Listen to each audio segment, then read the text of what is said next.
राधे राधे दोस्तों, कैसे हैं आप सब। हमारे YouTube चैनल में आपका स्वागत है। दोस्तों, आज की इस वीडियो में हम आपको देव उठनी एकादशी की कथा और महत्व बताएंगे। दोस्तों, कार्तिक माह के शुक्ल पक्ष की एकादशी को देव उठनी एकादशी कहते हैं। इस एकादशी को देवोत्थान प्रबोधिनी एकादशी के नाम से भी जाना जाता है। हिंदू धर्म में देव उठनी एकादशी का विशेष महत्व है। मान्यताओं के अनुसार इस दिन भगवान विष्णु 4 महीने के बाद निद्रा अवस्था से जागते हैं। इसके अलावा इस दिन को देवताओं के जागने का दिन भी माना जाता है। देवशयनी एकादशी पर भगवान विष्णु के सोने के बाद सभी शुभ कार्य बंद हो जाते हैं और इसके बाद जब भगवान विष्णु अपने निद्रा काल से जागते हैं तब धरती पर एक बार फिर से सभी शुभ कार्य आरंभ हो जाते हैं। इसके अलावा इस दिन को तुलसी विवाह के नाम से भी जाना जाता है। देव उठनी एकादशी के दिन तुलसी जी का विवाह शालिग्राम से कराया जाता है। शालिग्राम को भगवान विष्णु का ही प्रतीक माना जाता है। मान्यता है कि देव उठनी एकादशी के दिन भगवान विष्णु जब निद्रा काल से जागते हैं तो वह प्रसन्न मुद्रा में होते हैं। देव उठनी एकादशी पर भगवान विष्णु की पूजा करने से और व्रत करने से भगवान विष्णु जल्दी ही प्रसन्न होते हैं और अपने भक्तों के सभी कष्टों को दूर करते हैं। इस एकादशी को भीष्म पंचक एकादशी भी कहा जाता है। देव प्रबोधिनी एकादशी के दिन इस कथा को सुनने मात्र से ही भगवान विष्णु की कृपा से सभी कष्टों और संकटों से मुक्ति मिलती है। देव उठनी एकादशी की 2 प्रचलित कथाएं हैं। हम आपको दोनों कथाएं सुनाएंगे। पहली कथा के अनुसार एक बार लक्ष्मी जी ने भगवान विष्णु से पूछा, हे प्रभु, आप रात और दिन जागते हैं और सो जाते हैं तो करोड़ों वर्षों तक सोते ही रहते हैं। जब आप सोते हैं तो तीनों लोकों में हाहाकार मच जाता है, इसलिए आप अपनी निद्रा का कोई समय क्यों नहीं तय कर लेते। अगर आप ऐसा करेंगे तो मुझे भी कुछ समय के लिए आराम करने को मिल जाएगा। माता लक्ष्मी की बात सुनकर भगवान श्री हरि विष्णु मुस्कुराए और बोले, हे लक्ष्मी, तुम ठीक कहती हो। मेरे जागने से सभी देवताओं के साथ साथ तुम्हें भी कष्ट होता है, जिसकी वजह से तुम जरा भी आराम नहीं कर पाती। इसलिए मैंने निश्चय किया है कि मैं आज से प्रत्येक 4 महीनों के लिए वर्षा ऋतु में निद्रा अवस्था में चला जाऊंगा। उस समय तुम्हारे साथ साथ सभी देवताओं को भी कुछ आराम मिलेगा। मेरी यह निद्रा अल्प निद्रा और प्रलयकालीन महानिद्रा कहलाएगी। मेरी इस निद्रा से मेरे भक्तों का भी कल्याण होगा। इस समय में मेरा जो भी भक्त मेरे सोने की भावना से मेरी सेवा करेगा और मेरे सोने और जागने को आनंद पूर्वक मनाएगा, मैं उसके घर में तुम्हारे साथ निवास करूंगा। देव प्रबोधिनी एकादशी की दूसरी कथा इस प्रकार है। ब्रह्मा जी हिंदू धर्म में एक प्रमुख देवता हैं। उन्हें सृष्टि का रचयिता कहा जाता है। देव प्रबोधिनी एकादशी का वर्णन ब्रह्मा जी द्वारा किया गया है। एक बार ब्रह्मा जी नारद जी से बोले, हे मुनि श्रेष्ठ, अब पापों को हरने वाली, पुण्य और मुक्ति देने वाली एकादशी का महात्म्य सुनिए। पृथ्वी पर गंगा की महत्ता और समुद्रों तथा तीर्थों का प्रभाव तभी तक है जब तक कि कार्तिक की देव प्रबोधिनी एकादशी तिथि नहीं आती। मनुष्य को जो फल 1000 अश्वमेध और 100 राजसूय यज्ञों से मिलता है वही प्रबोधिनी एकादशी से मिलता है। नारद जी कहने लगे, हे पिता, एक समय भोजन करने, रात्रि को भोजन करने तथा सारे दिन उपवास करने से क्या फल मिलता है, सो विस्तार से बताइए।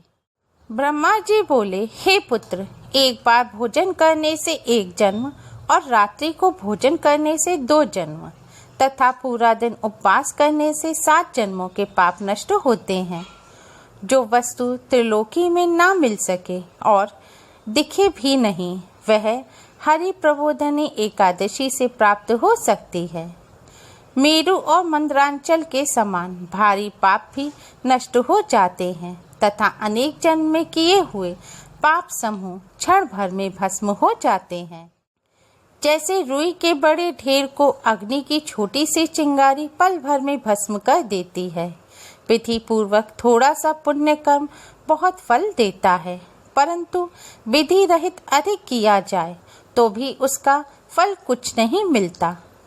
संध्या न करने वाले, नास्तिक, वेद निंदक, धर्मशास्त्र को दूषित करने वाले, पाप कर्मों में सदैव व्रत रहने वाले, धोखा देने वाले ब्राह्मण और शूद्र, पर स्त्री गमन करने वाले तथा ब्राह्मणी से भोग करने वाले, ये सब चांडाल के समान हैं। जो विधवा अथवा सधवा ब्राह्मणी से भोग करते हैं वे अपने कुल को नष्ट कर देते हैं, पर स्त्रीगामी के संतान नहीं होती और उसके पूर्व जन्म के संचित सब अच्छे कर्म नष्ट हो जाते हैं। जो गुरु और ब्राह्मणों से अहंकार युक्त बात करते हैं वह भी धन और संतान से हीन हो जाते हैं। भ्रष्टाचार करने वाला, चांडाली से भोग करने वाला, दुष्ट की सेवा करने वाला और जो नीच मनुष्य की सेवा करते हैं या संगति करते हैं, ये सब पाप हरि प्रबोधिनी एकादशी के व्रत से नष्ट हो जाते हैं। जो मनुष्य इस एकादशी के व्रत को करने का संकल्प मात्र करते हैं उनके 100 जन्मों के पाप नष्ट हो जाते हैं। जो इस दिन रात्रि जागरण करते हैं उनकी आने वाली 10,000 पीढ़ियां स्वर्ग में जाते हैं। नरक के दुखों से छूटकर प्रसन्नता के साथ सुसज्जित होकर वे विष्णु लोक को जाते हैं। ब्रह्म हत्यादि महान पाप भी इस व्रत के प्रभाव से नष्ट हो जाते हैं। जो फल समस्त तीर्थों में स्नान करने, गौ, स्वर्ण और भूमि का दान करने से होता है, वही फल इस एकादशी की रात्रि को जागरण करने से मिलता है। हे मुनि शार्दुल, इस संसार में उसी मनुष्य का जीवन सफल है जिसने हरि प्रबोधिनी एकादशी का व्रत किया है। वही ज्ञानी, तपस्वी और जितेंद्रिय है तथा उसी को भोग एवं मोक्ष मिलता है। जिसने इस एकादशी का व्रत किया है वह विष्णु को अत्यंत प्रिय मोक्ष के द्वार को बताने वाली और उसके तत्व का ज्ञान देने वाली है। मन, कर्म, वचन तीनों प्रकार के पाप इस रात्रि को जागरण से नष्ट हो जाते हैं। इस दिन जो मनुष्य भगवान की प्रसन्नता के लिए स्नान, दान, तप और यज्ञादि करते हैं वे अक्षय पुण्य को प्राप्त होते हैं।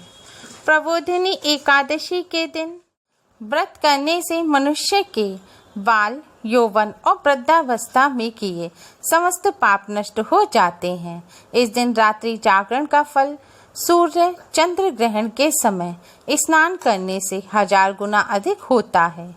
अन्य कोई पुण्य इसके आगे व्यर्थ है। जो मनुष्य इस व्रत को नहीं करते उनके अन्य पुण्य भी व्यर्थ ही हैं। अतः हे नारद, तुम्हें भी विधि पूर्वक इस व्रत को करना चाहिए। जो कार्तिक मास में धर्मपरायण होकर अन्न नहीं खाते उन्हें चंद्रायण व्रत का फल प्राप्त होता है। इस मास में भगवान दान आदि से जितने प्रसन्न नहीं होते जितने शास्त्रों में लिखी कथाओं को सुनने से होते हैं। कार्तिक मास में जो भगवान विष्णु की कथा का एक या आधा श्लोक भी पढ़ते या सुनते हैं या सुनाते हैं उनको भी 100 गायों के दान के बराबर फल मिलता है। अतः सब कर्मों को छोड़कर कार्तिक मास में भगवान के सामने बैठकर कथा पढ़नी या सुननी चाहिए। जो कल्याण के लिए इस माह में हरि कथा कहते हैं वे सारे कुटुंब का क्षण मात्र में उद्धार कर देते हैं। शास्त्रों की कथा कहने सुनने से 10,000 यज्ञों का फल मिलता है। जो नियम पूर्वक हरि कथा सुनते हैं वे 1000 गौदान का फल प्राप्त करते हैं। विष्णु जी के जागने के समय जो भगवान की कथा सुनते हैं वे 7 दीपों के समेत पृथ्वी के दान करने का फल पाते हैं। कथा सुनकर वाचक को जो मनुष्य सामर्थ्य के अनुसार दक्षिणा देते हैं उनको सनातन लोक मिलता है। ब्रह्मा जी की यह बात सुनकर नारद जी ने कहा कि भगवान इस एकादशी के व्रत की विधि हमसे कहिए और बताइए कि कैसा व्रत करना चाहिए। इस पर ब्रह्मा जी ने कहा कि ब्रह्म मुहूर्त में जब 2 घड़ी रात्रि रह जाए तब उठकर शौच आदि से निवृत्त होकर दंत धावन आदि कर नदी, तालाब, कुआं, बावड़ी या घर में ही जैसा संभव हो स्नान करें। फिर भगवान की पूजा करके कथा सुने। फिर व्रत का नियम ग्रहण करना चाहिए। उस समय भगवान से प्रार्थना करें कि हे भगवान, आज मैं निराहार रहकर व्रत करूंगा, आप मेरी रक्षा कीजिए।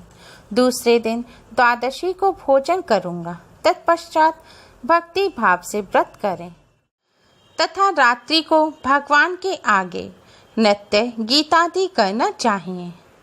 कृपणता त्याग कर बहुत से फूलों, फल, अगर, धूप आदि से भगवान का पूजन करना चाहिए। शंख जल से भगवान को अर्घ्य दें।